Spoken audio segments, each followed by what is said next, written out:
Hello, my people. This one, it is very interesting. Let me call it a latest news update for today. The pressure on the Nigerian government is increasing by the day, and the big question now is this: how long can the government continue to withstand this level of pressure? IPOB has come out again, directly challenging President Bola Tinubu's government to explain to Nigerians why Nnamdi Kanu is still in detention, while insecurity continues to rise across the country. And the real question is this: if the man you said is the problem has been locked up for years, why is violence still spreading? This is not sentiment. This is pure logic. For those who may not be fully up to speed, let's reset. Nnamdi Kanu is the leader of the indigenous people of Biafra, IPOB. He was arrested, extradited back to Nigeria, charged with terrorism-related offenses, and later sentenced by a federal high court.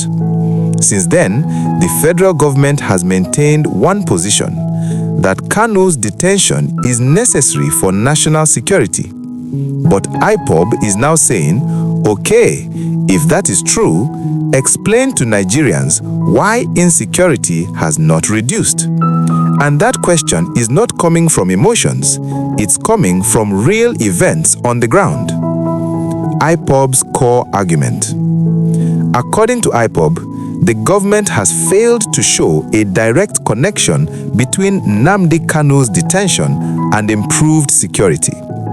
They argue that violence is still happening, banditry is expanding, kidnapping has become normalized. Even regions far from the southeast are experiencing insecurity. So IPOB's challenge is simple: if Nnamdi Kanu is the cause of Nigeria's insecurity, why is Nigeria not safer now that he is behind bars? That is the question they want the Tinubu administration to answer, not with press statements, but with results. Now, let's be very clear. This issue is no longer just legal. It has moved fully into the political and moral space. Because when dozens of lawmakers, senior lawyers, and even some former government officials start asking for dialogue instead of force, it tells you something. IPOB is also pointing to alleged procedural issues in Kanu's trial, saying due process was violated and justice was rushed. Whether you agree or not, one thing is obvious: the case has divided Nigeria deeply. Big insight. Listen carefully. A government does not prove strength by how long it keeps someone in detention. A government proves strength by how well it solves problems. If insecurity remains, if mistrust keeps growing, if dialogue is completely absent, then Nigerians have the right to ask, is this strategy working or is it just convenient? Because history has shown us something very important. You cannot jail an idea. You can only address it through dialogue, reform, or justice. So, the challenge from IPOB is now on the table.